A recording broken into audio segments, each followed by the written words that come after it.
उमापते नमः। हर हर महादेव। श्री शिवाय नमस्तुभ्यम। आप सभी पर महादेव का आशीर्वाद सदैव बना रहे और आप सभी को सावन शिवरात्रि की ढेर सारी शुभकामनाएं।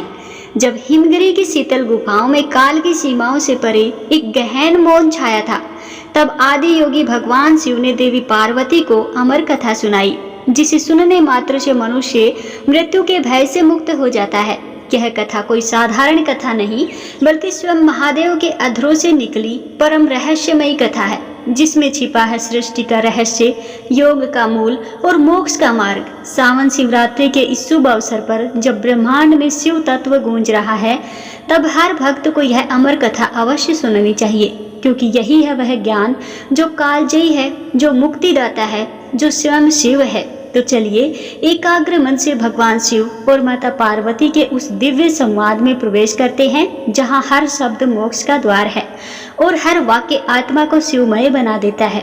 एक प्राचीन कथा के अनुसार एक बार भगवान शिव वन विहार के लिए गए हुए थे। तभी देवर्षि नारद कैलाश पर्वत पर पहुंचे और माता पार्वती को प्रणाम करते हुए कहने लगे, नारायण नारायण। हे माते, भगवान भोलेनाथ कहीं दिखाई नहीं दे रहे। तब माता पार्वती ने उत्तर दिया कि देवर्षि, वे अभी वन विहार के लिए गए हुए हैं, कुछ समय बाद आने ही वाले होंगे। तब देवर्षि नारद ने माता पार्वती से कहा, माता, अगर आपकी आज्ञा हो तो आपसे मैं एक विनती करना चाहता हूँ। माता पार्वती ने कहा, कहो नारद, क्या कहना चाहते हो? तब देवर्षि नारद मुनि बोले, हे माता पार्वती, तीनों लोकों के पालनहार भगवान शिव तो अमर हैं, लेकिन आपका कई बार जन्म हो चुका है। उन्होंने आपको कभी अमर कथा नहीं सुनाई है। इसका क्या कारण है? और भोलेनाथ तो अमर कथा जानते हैं, और जो अमर कथा सुन लेता है वह जन्म मरण के चक्र से मुक्त हो जाता है और 84 लाख योनियों के चक्र में भी नहीं आता। अगर आप चाहें तो भोलेनाथ से कथा सुन सकती हैं। इतना कहते हुए नारद मुनि आज्ञा लेकर कैलाश पर्वत से वापस चले गए। इधर माँ पार्वती व्याकुल होकर भगवान शिव की प्रतीक्षा करने लगी। जब भगवान भोलेनाथ वन विहार से वापस लौटकर आए तो देवी पार्वती ने भगवान शंकर से कहा, हे स्वामी, आप तो सृष्टि के दाता हो, जगत के भाग्य विधाता हो, और आपकी अर्धांगिनी अत्यंत कष्ट से व्याकुल हो रही है। तब भगवान भोले शंकर ने माता पार्वती से उनके कष्ट का कारण पूछा। तब माता पार्वती ने कहा, हे प्रभु, आप तो जन्म मरण से मुक्त हो और मुझे संसार में कई बार जन्म लेना पड़ता है। इस बंधन को दूर करने के लिए आप मुझे अमर कथा सुनाने की कृपा करें, नहीं तो मैं अभी आपके चरणों में प्राण त्याग दूंगी। भगवान शिव ने देवी पार्वती की हठ देखी तो कहने लगे, देवी, इस संसार सागर को पार करने का रास्ता अत्यंत कठिन है। इसमें बहुत से लोग सत्कर्मों को भूलकर 5 विषयों का शिकार बन जाते हैं, कुकर्मों में फंसकर अपने कर्मों का फल भोगते हैं और बार बार जन्म मरण के 84 लाख योनियों के चक्र में फंसे रहते हैं। उन पर भगवान कभी प्रसन्न नहीं होते। जब तक कि जीव को अपनी आत्मा से भगवान भक्ति और सत्य धर्म के प्रचार का ज्ञान ना हो तो वह सफलता प्राप्त नहीं कर सकता। मैं तो शक्ति, भक्ति, सत्य धर्म के पूर्ण ब्रह्म ज्ञान के द्वारा ही अमर हूँ।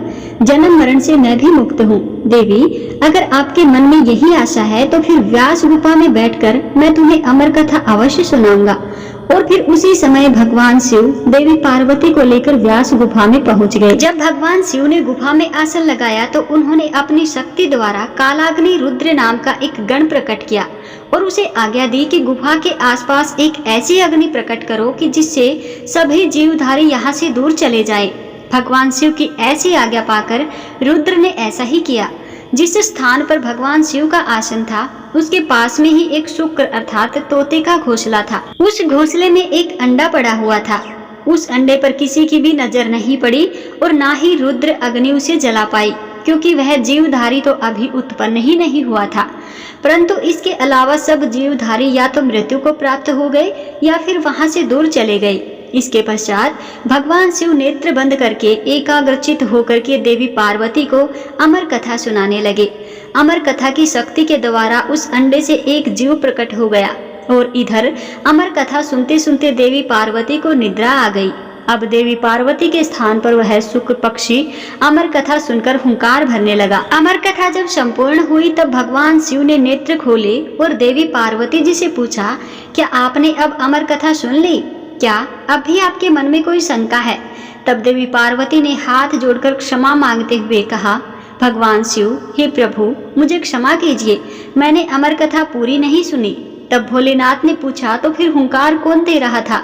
देवी पार्वती जी ने कहा, मुझे नहीं पता।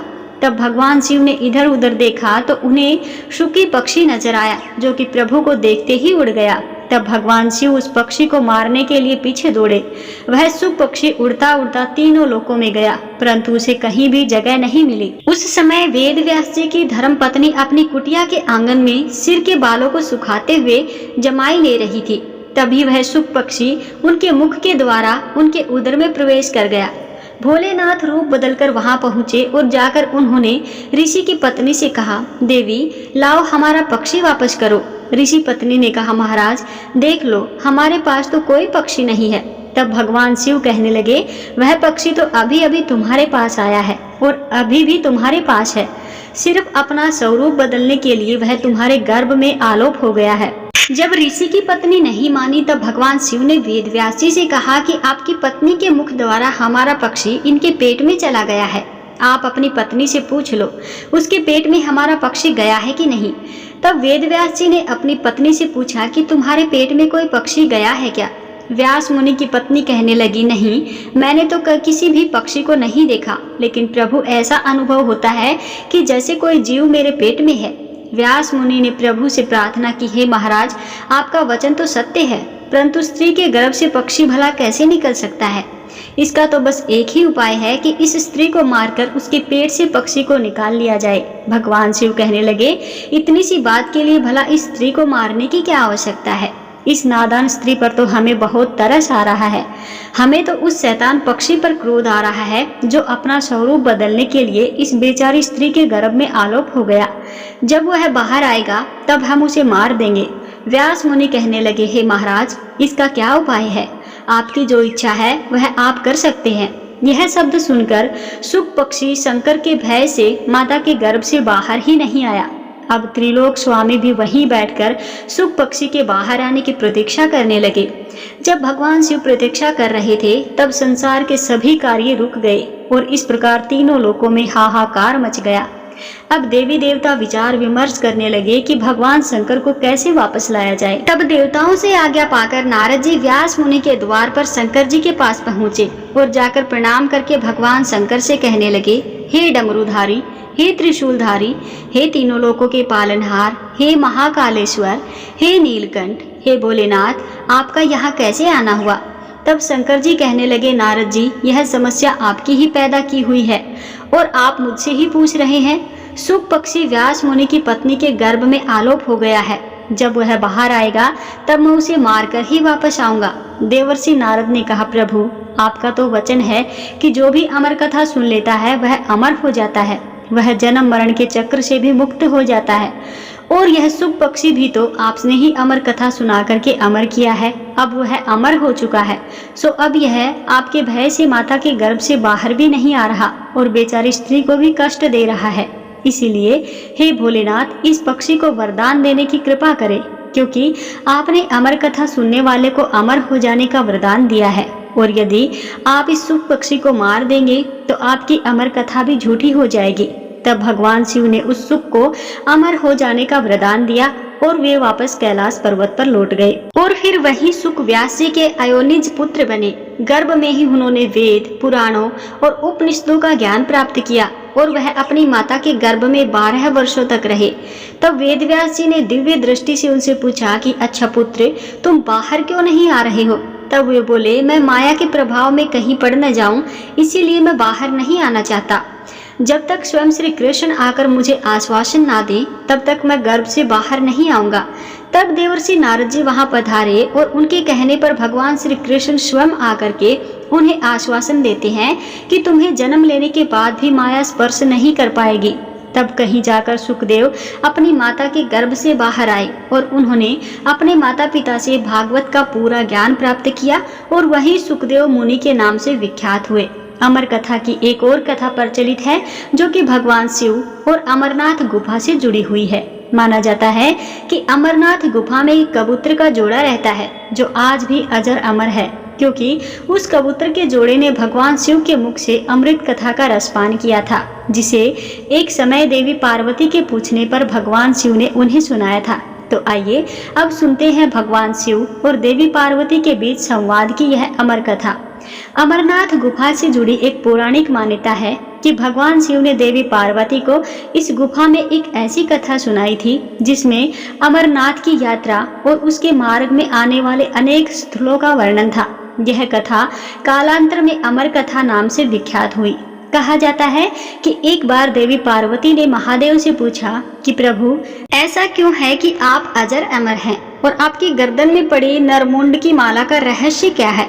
इस पर महादेव ने देवी पार्वती के प्रश्न का उत्तर देना उस समय उचित नहीं समझा, इसीलिए उन्होंने उस बात को टालने की कोशिश की। लेकिन देवी पार्वती की लगातार जिद के कारण इस रहस्य को बताना भोलेनाथ ने स्वीकार किया। कहते हैं इस रहस्य को बताने के लिए भगवान शिव को एकांत जगह की आवश्यकता थी, जिसकी खोज करते करते वे देवी पार्वती को लेकर आगे बढ़ते चले गए। गुप्त स्थान की तलाश में महादेव ने पहले अपने वाहन नंदी को सबसे पहले छोड़ा। नंदी जिस जगह पर छूटा उसे ही पहलगाम कहा जाने लगा, जहाँ से अमरनाथ यात्रा शुरू होती है। वहाँ से कुछ आगे जाने पर शिवजी ने अपने माथे से चंद्रमा को अलग कर दिया। जिस जगह पर उन्होंने चंद्रमा को छोड़ा वह जगह चंदनवाड़ी कहलाती है। इसके बाद भगवान शिव ने गंगा जी को पंचतरणी में और गले के सांपों को शेषनाग पर छोड़ दिया, जिस कारण इस पड़ाव का नाम शेषनाग पड़ गया। अमरनाथ यात्रा का अगला पड़ाव गणेश टोप है। मान्यता है कि इस स्थान पर भगवान शिव ने अपने पुत्र गणेश को छोड़ा था। इस प्रकार इन सभी को पीछे छोड़ने के बाद भगवान शिव ने देवी पार्वती के साथ उस गुफा में प्रवेश किया। कोई भी तीसरा प्राणी इनमें प्रवेश ना कर पाए, इसके लिए भगवान शिव ने गुफा के चारों ओर अग्नि को प्रज्वलित कर दिया।